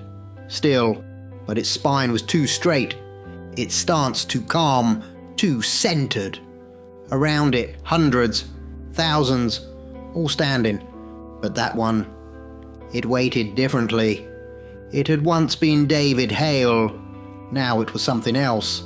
His mind, his memories, his consciousness had been lifted, suspended in an illusion, a beautiful dream, a perfect lie, and he would stay there forever, while his body, intact, powerful and proven, now stood under the will of something ancient, something unseen, unheard, and unquestioned, not out of cruelty, out of need. It had watched David's resolve, it had weighed his soul, and it had chosen him not to destroy him, but to use him for something greater, something darker, something that would one day sweep across the waking world again. Above, the tower stood empty. Below they waited, and one stood taller. End. The cruelest mercy is not to break a man, but to let him believe he won.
The wind scratched at the windows like fingernails. Isaac Vale sat in silence, hunched over the worn table in the centre of his cabin, lit only by a dying flame in the hearth and a single candle bleeding wax onto the wood. His coat hung heavy on his shoulders, though the fire was still warm. He didn't remove it anymore. The cold no longer bothered him. 3 days until the full moon. He didn't mark time by calendars or clocks. He felt it in his bones, something older than instinct, buried in the marrow. It was a rhythm not unlike a song, only he could hear. And as the days waned, the melody grew louder, more urgent. He closed the journal in front of him, its pages blank. No matter how many nights he sat here, he wrote nothing anymore. Words failed him now. They had always been his tool, his shield, but lately they meant nothing. He stood slowly, his joints aching, not from age but from stillness. He moved through the room like a ghost inhabiting its own corpse. The shelves were stacked with dry goods, jars of berries, and roots he no longer trusted. Every necessity accounted for. No indulgence allowed. A teacup rested on the windowsill, untouched for days. Frost rimmed its edge. He watched the tree line. The forest beyond moved as if breathing. Black skeletal limbs swayed in rhythm with the wind, whispering secrets no sane man wanted to hear. No one came out this far. No roads, no trails, only silence and snow. He had chosen this. He remembered the city. The lectures, the arguments, the eyes of strangers pretending to listen. They had once called him a moralist, a thinker, a man of integrity. He had believed them, believed himself, until belief cracked like thin ice. Now there was only this, a prison of purpose, one he built, one he would not leave, not yet. He lit the second candle, placed it beside the heavy iron ring, bolted into the floor. The ring was blackened from use. He never looked at it longer than he had to. He kept the chains behind a panel in the wall. but the ring remained always in sight. A reminder, a warning, a ritual. He whispered to the flame. 3 more nights, he said, voice hoarse from disuse. Then, again. There was no response. The fire did not answer. The silence did. He walked to the narrow bed in the corner, still made, untouched. He hadn't slept in it in weeks. He no longer trusted himself with dreams. The cot, near the cellar door, hard and close to the cold stone, was safer. He paused at the mirror by the hearth. A face stared back, drawn, pale, unshaven. His eyes were hollow, rimmed in red, not from weeping. He no longer wept, but they burned. Oh yes, they burned. He reached up, fingers trembling, and touched the side of his face. There were no scars, but he felt them beneath the skin, memories of teeth, of fire, of screams he would not let himself remember fully. He hadn't spoken to another soul in months. He hadn't needed to. Solitude was not punishment. It was preparation. The forest knew, the silence knew, and when the moon rose, they would both bear witness. The candle had long burned to nothing. Only the glow of dying embers lit the room, painting Isaac's gaunt face in strokes of orange and grey. He sat on the floor this time, beside the iron ring, his back against the wall. The cold stone seeped into him. He didn't mind. It made him feel real. The wind moaned through the trees outside like a wounded thing. He hadn't eaten in a day, maybe 2. Hunger gnawed at his ribs, but he welcomed the pain. It was clean, understandable, not like the other thing, that heavy, rotting ache in his chest, the weight that wouldn't lift, no matter how many nights he endured, the thing that whispered to him in his own voice, "You are not a man, you are a vessel for horror." He pressed his palms against his eyes, his teeth clenched, but the voice continued. "No one would blame you for ending it. It would be a mercy." The thought wasn't new. It had visited him before, on nights when the snow piled high, when even the animals stayed hidden, when silence wasn't peace, it was accusation. Tonight, it was louder than ever. He looked to the hunting rifle in the corner, propped against the door, clean, loaded, always ready. His breath caught. Slowly he crawled to it, not out of panic, not out of desperation, but like a man pulling a stone from a riverbed, heavy, inevitable. He sat on the cot, rifle across his lap. The cabin pressed in around him, close and small, like a coffin that hadn't yet been sealed. His fingers trembled on the stock. His lips parted. He tried to speak, but his throat closed. He swallowed hard. Tried again. "Why?" His voice cracked. He squeezed his eyes shut, fingers now gripping the rifle tight. Then louder. "Why did you curse me?" He stood, the rifle falling to the floor with a thud. "Why will you not let me go?" He screamed, voice hoarse and raw. "You let me live like this. Filth, creature, mistake, and yet you deny me the strength to end it."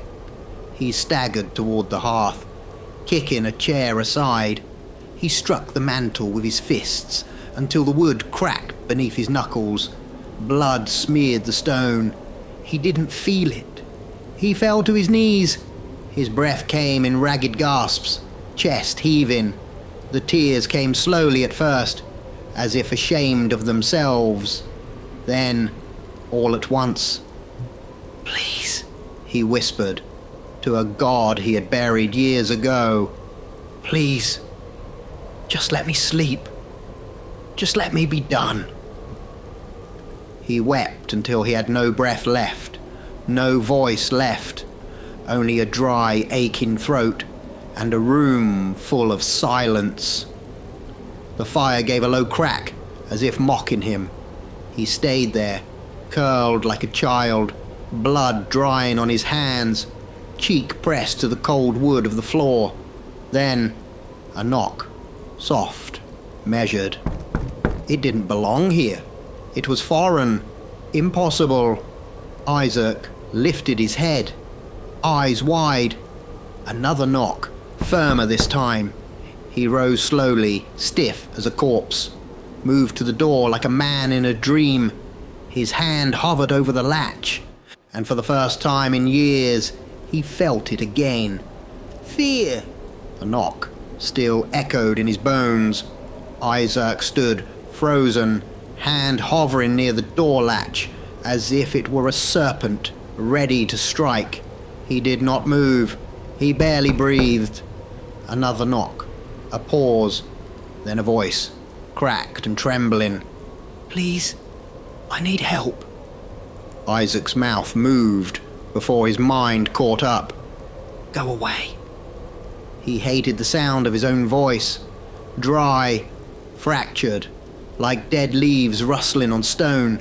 He hadn't heard it at full volume in so long. It startled him. "Help me."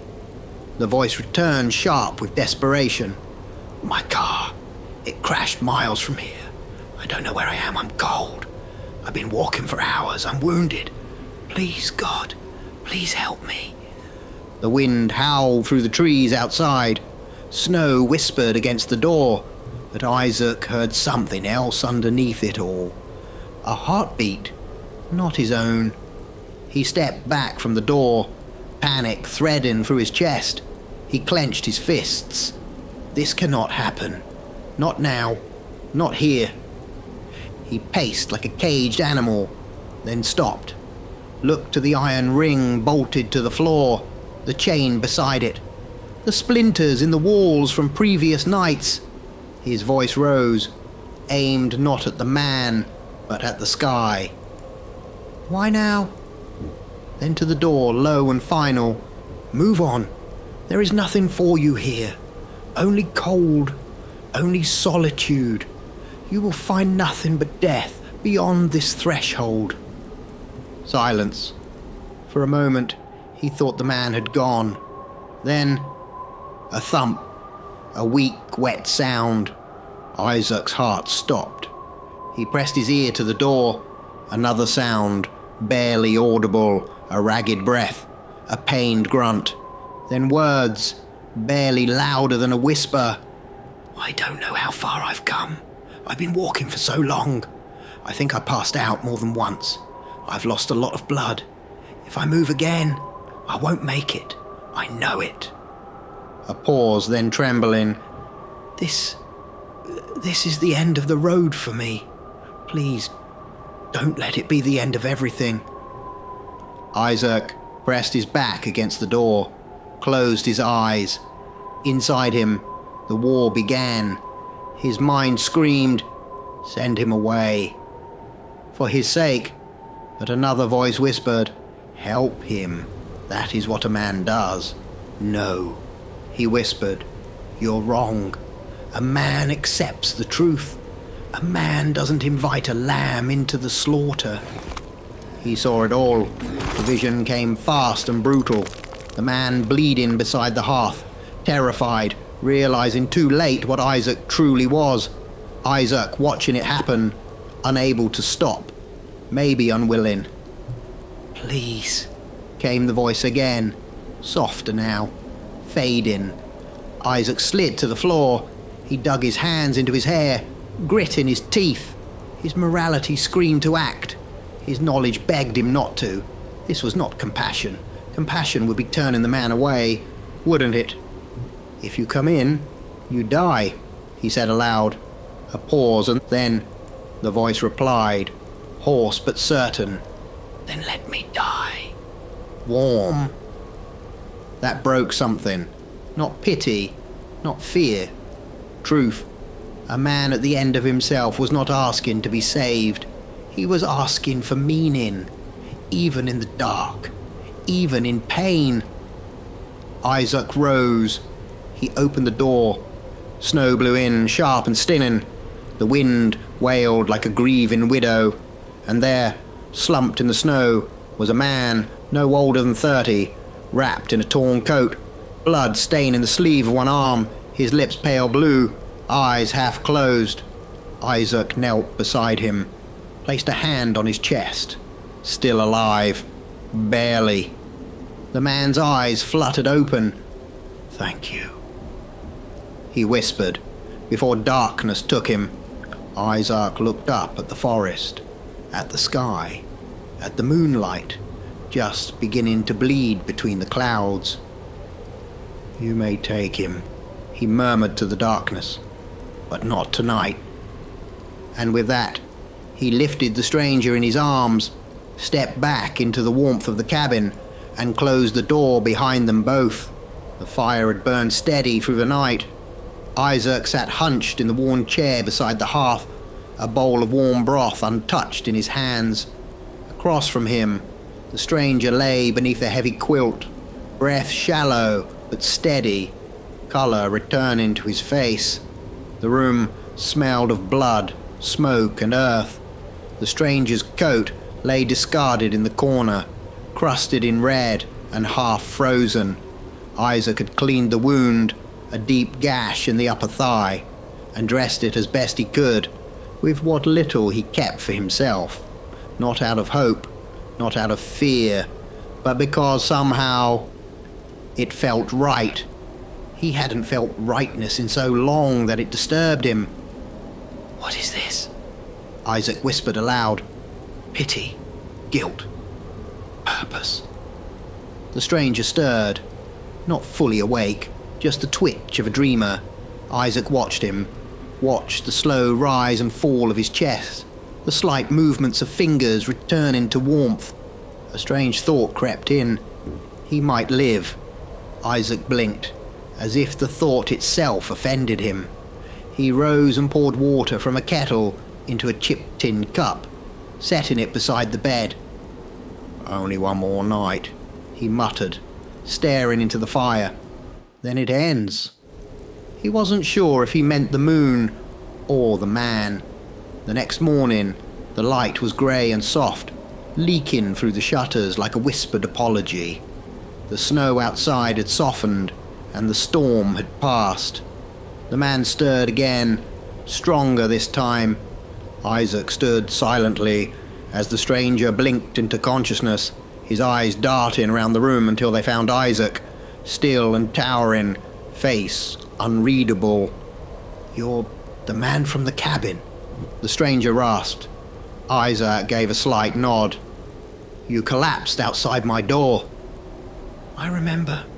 Walking, crashing the car, then the cold. I didn't think I'd make it." He struggled to sit, grimacing. Isaac stepped forward. "Lie still. You lost a lot of blood." You saved me." The man looked at him, expression shifting from confusion to wonder. "You actually saved me." Isaac looked away. "Don't thank me yet." "Why would I not?" the man asked. "You patched me up. You gave me shelter. I'd be dead." A long silence passed. Then Isaac spoke, his voice low, weary. "I did it because it felt necessary. Not moral, not noble, just necessary. But I don't know if I saved you or only prolonged the suffering." "What kind of talk is that?" the man replied, frowning. Isaac didn't answer immediately. He sat down, staring into the fire again. The crackling seemed louder in the hush. "I've been alone a long time," he said. "Told myself it was for the good of others, that I was dangerous, that keeping to myself was some kind of sacrifice. But helping you..." He shook his head. It didn't feel like sacrifice, it felt... He stopped. It felt right. And that terrifies me. The man winced as he shifted under the blanket. He looked at Isaac, not with fear, but with interest. Maybe it felt right, because it was, not as in good or evil, but because you wanted to. and you acted on that want. There's nothing wrong with that. Isaac studied him. So that's it. Morality is want. Desire. The man shrugged, weakly. I don't know about morality. I only know that being alive means making choices. And if you don't act on what matters to you, then you're not living. You're just surviving. Isaac leaned forward, face half in shadow. And if what matters to you brings pain to others, if your very existence is a threat, then it's your responsibility to face it, not to hide from it. The words were simple, almost too simple, but something about them lodged deep. The man continued, I don't believe in being a martyr. If helping me gave you something, then it was real. If it reminded you you're not dead inside, even better. That's not weakness. That's life. That's choosing to live instead of rotting alone in the cold. Isaac sat in silence, and for the first time in years, he wasn't sure if he was the prisoner or the guard.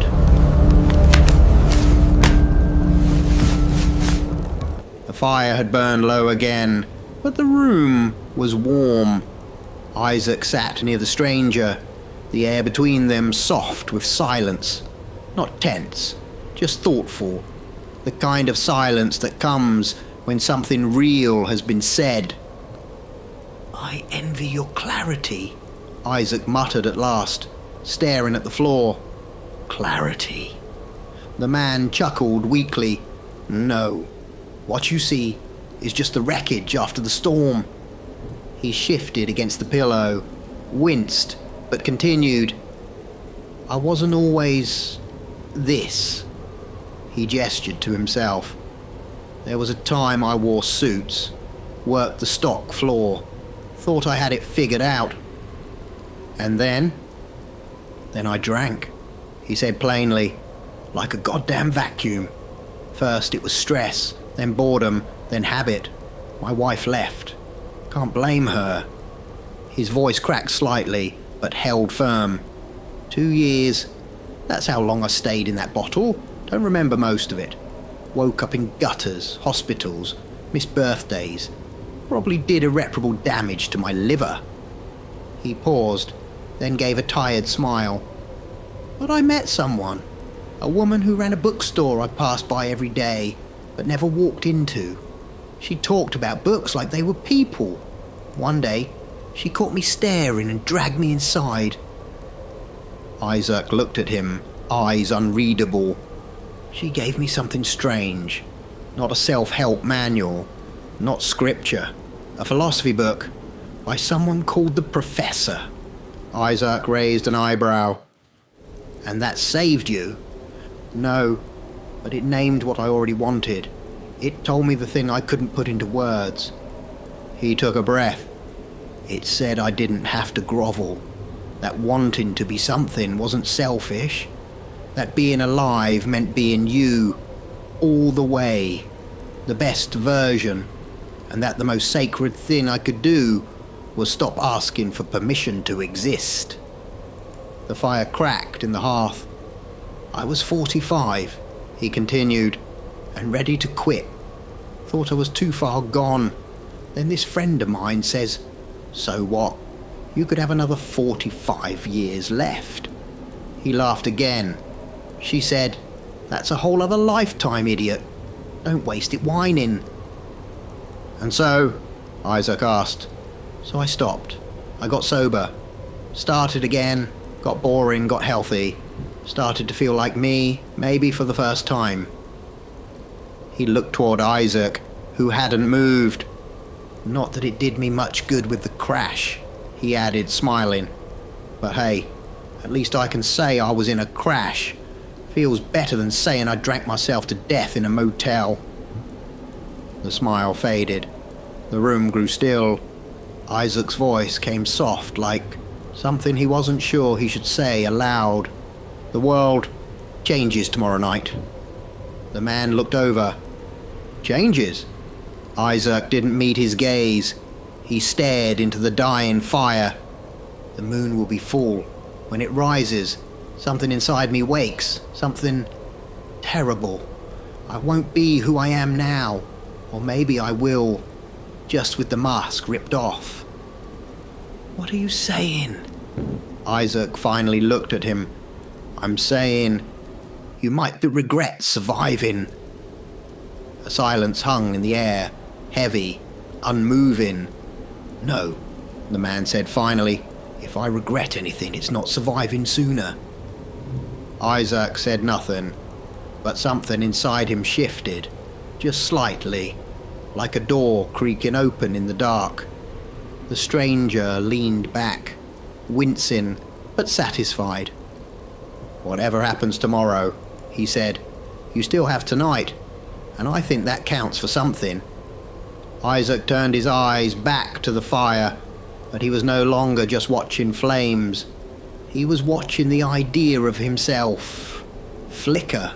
The snow had stopped, but the cold had not. The fire burned low again. Shadows hung thick around the cabin, the kind that made the walls feel closer than they were, the kind that whispered. Isaac stood over the stranger's bed, fists clenched. Get up, he said. The man stirred, groggy. What? You have to leave, now! Confused, the man rubbed his eyes. What time is it? Late. Not late enough. Isaac grabbed his coat from the wall and threw it down beside him. Go. Now.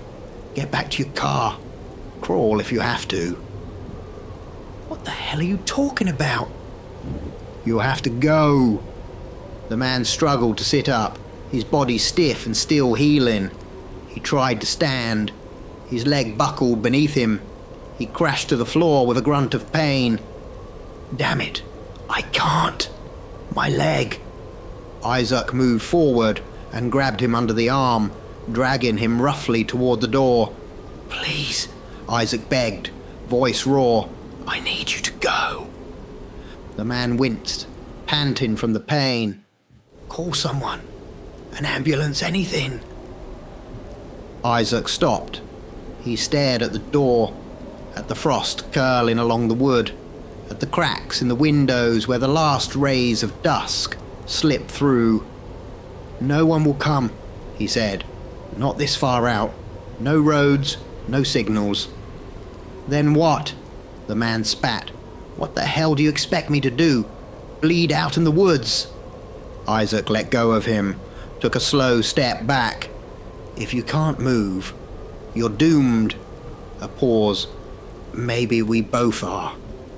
The man pushed himself upright, leaning against the wall, face pale and strained. In a day or two, I should be able to move. Then I'll... No, Isaac said sharply. Tonight, you won't be able to do anything. The man's eyes narrowed. What are you talking about? Isaac turned away, jaw clenched so hard it trembled. I am cursed, he said softly, and tonight, under the full moon, the thing inside me will wake. Isaac, I will become a beast, not metaphor, not madness. Flesh, claw, fang. I lose myself. I forget names, faces. Mercy. The man stared at him, confused, unsettled. What are you saying? Isaac met his eyes. I'm saying I will kill anything near me. I have seen it. I have lived it. I have heard myself howl with joy as I tore through skin and bone. He looked down, and I have woken to the blood. But you saved me, the man said. Isaac's voice broke. Yes, I did. Because some part of me wanted to feel human again. The silence fell like snow. No words could pierce it. Then the man whispered, I don't believe you. Isaac nodded. I wouldn't either. You're not a killer. You didn't see what I've done. The man looked up at him, eyes soft but steady. Then why tell me? If this was just madness, why tell me at all? Isaac's voice was hollow now. Because you deserve a choice, even if there's no good one. You're trying to save me. No, Isaac said. I'm trying to stop myself from damning you. The man looked at the fire, then back at Isaac. You said once it felt right to help me. Isaac nodded. Then maybe this is your test, the man said. A test? Isaac whispered. I failed every test. The stranger shook his head. No, you gave up. That's different. Another silence. I've given up too, the man added. When my wife left, I gave up. I chose the bottle. Chose to destroy myself slowly instead of rebuilding. He pointed to his leg. I've been hit, broken, lost, but I'm still here. And I'll tell you this, there's nothing noble about giving up, but there's something sacred about coming back, even when it's ugly, especially then. Isaac turned his face towards the ceiling. The moonlight was starting to press through the cracks in the shutters, subtle silver, patient. What if I can't come back from what I am? He said. What if this curse is the truest version of me? The stranger leaned his head back, tired but resolute. Then face it, own it, fight it. But don't pretend hiding makes you moral. Cowards hide, men choose. Isaac swallowed hard. The fire crackled behind him. Outside, somewhere in the woods, a howl rang out. Distant, familiar. Isaac closed his eyes. It begins, he said. You should have run when I told you. I'm here now, the man replied. So what do we do? Isaac walked slowly toward the cellar. You do nothing, he said. I chain myself. Pray the chains hold. And if they don't, remember the man I was before the moon. And with that, he disappeared into the dark below. There are 2 wolves in every man. This, the world loves to whisper, but they are wrong. There is only one, and it is you. Below the cabin, in the stone belly of his self-imposed prison, Isaac Vale waited. The iron ring was cold against his back, the chains tight around his limbs, not just as bindings, but as declarations. I will not give in. The moon had risen.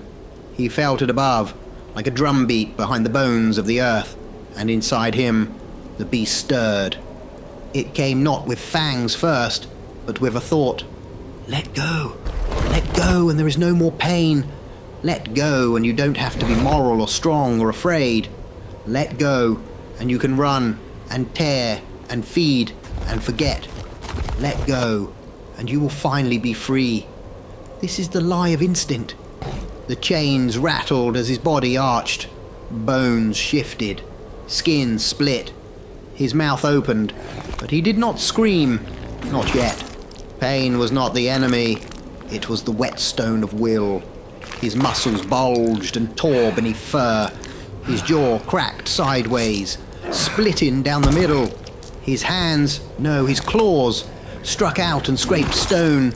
The beast was rising, but so was the man. This is the moment where most fall, not when they are weakest, but when they are most tempted to believe that weakness is permanent. Isaac roared, but not in surrender. It was the sound of a man refusing to disappear. The curse was not his master, it was his burden, and a burden can be carried, not perfectly, not without pain, but deliberately. That is the morality of purpose. He thrashed, he growled, he wept, but he did not break the chains.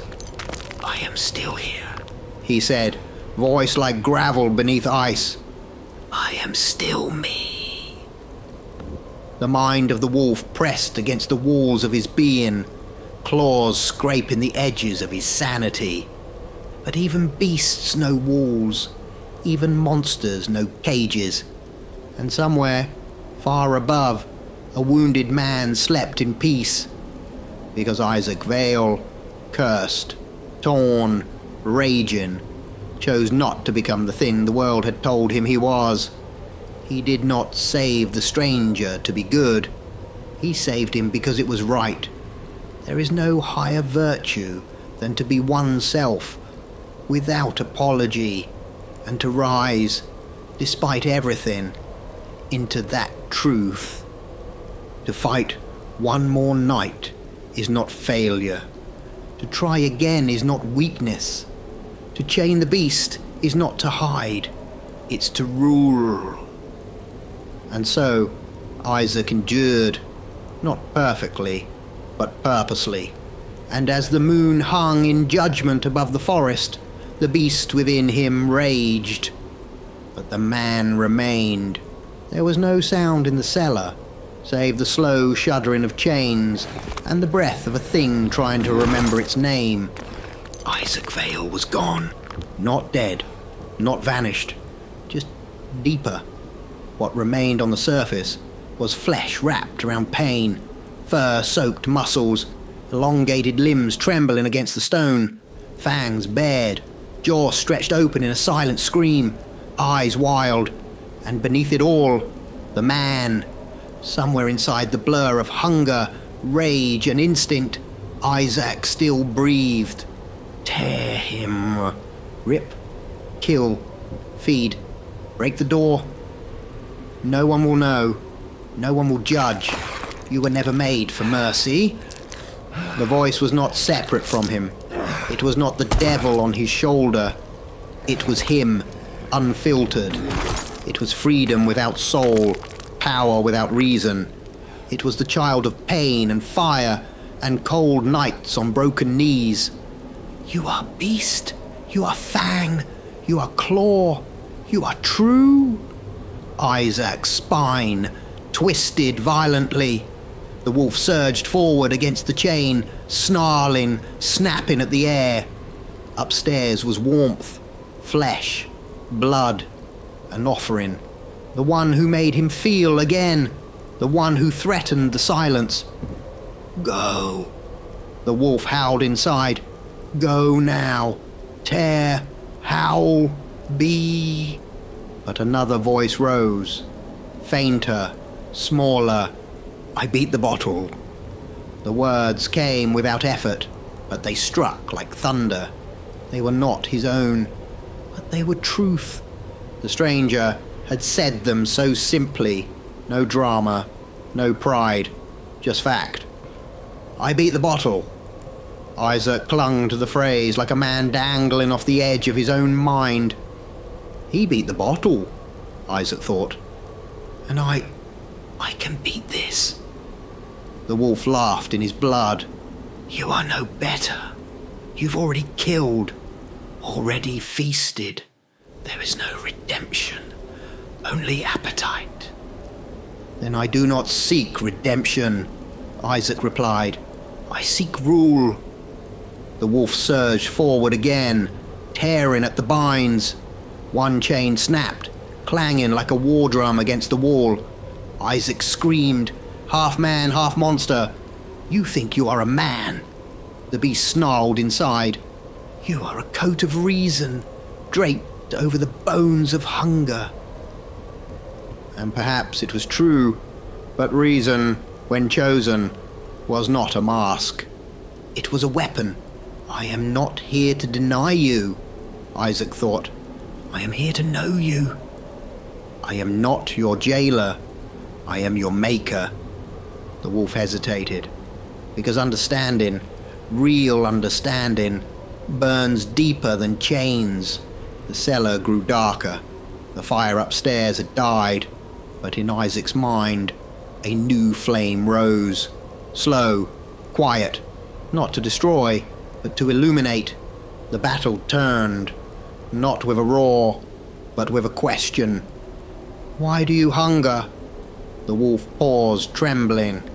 Because I was made to. No, Isaac whispered in his mind. You were made because I would not face myself. The beast snarled again. but now its voice was fading, lost in the echo of truth.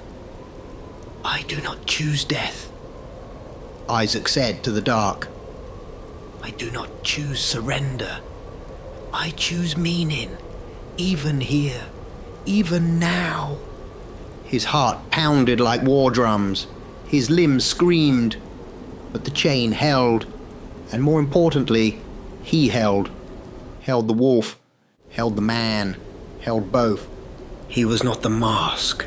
He was not the monster. He was the mirror. And finally the beast bowed. Not slain. Not tamed. Understood? As the moon hung high and perfect in the frozen sky, Isaac Vale, man, monster, whole, sat in the darkness, no longer fighting, just breathing, alive, and for the first time, awake. Stairs creaked beneath bare, calloused feet. Isaac Vale, no longer beast, no longer chained, emerged from the cellar into the pale light of morning. His breath steamed faintly in the cold, though sweat still clung to his skin. His body was whole, human, scarred, but steady. The transformation had passed. He had survived the night. No, he had endured it, not as a prisoner, not as a victim, but as the one who chose to face it. His legs trembled as he walked, not from pain, from release. He turned toward the cot, empty. The blanket was folded, the tin cup untouched. No stains of blood, no prints on the floor, no disturbance at all, no note, no trace. The man was gone, as if he had never been. Isaac stood motionless, eyes scanning the silence. Was he ever here? Or was he the final test? A voice made flesh, sent to remind me of something I once believed, before I buried it beneath chains and ritual. He stepped toward the door. The handle was cold against his palm, smooth, familiar. But when he opened it, the air that struck him was not familiar. It hit like a fist, not in pain, but in awakening. The cold bit into his skin. The scent of pine and snow filled his lungs. He breathed deeply, fully, and did not turn away. This is what it means to be alive, he thought. To feel without hiding. To know without running. To face the morning after the night, and not regret that you survived it. He was Isaac Vale. He was not the man he had been before the cellar.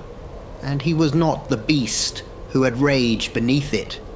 He was the one who had learned to listen to both, and fear neither. The war had never been to destroy the wolf, nor to pretend he was never there. It was to understand. The man and the beast were not enemies. They were one life, waiting to be lived. From deep within the forest, a howl carried on the wind. To most, it was distant, unremarkable, but Isaac heard it. Truly heard it. You are free now, Isaac. Free from the chains you built. Free from the prison you mistook for morality. You are free to be who you are, and you are one of us. Come, find your kin. He stood in the doorway, the cold wrapping around him like a cloak. He looked back only once. The cabin, the broken chain, the cellar door, the silence he once called discipline. Then forward, toward the woods, toward the howl, and he understood. He no longer needed what he had built in that place. It had served its purpose. It had contained him until he no longer needed to be contained. He had not escaped the beast. He had integrated it. He had not run from who he was. He had become. Isaac Vale stepped barefoot into the snow, not as a man, not as a monster, but as himself, whole and finally free.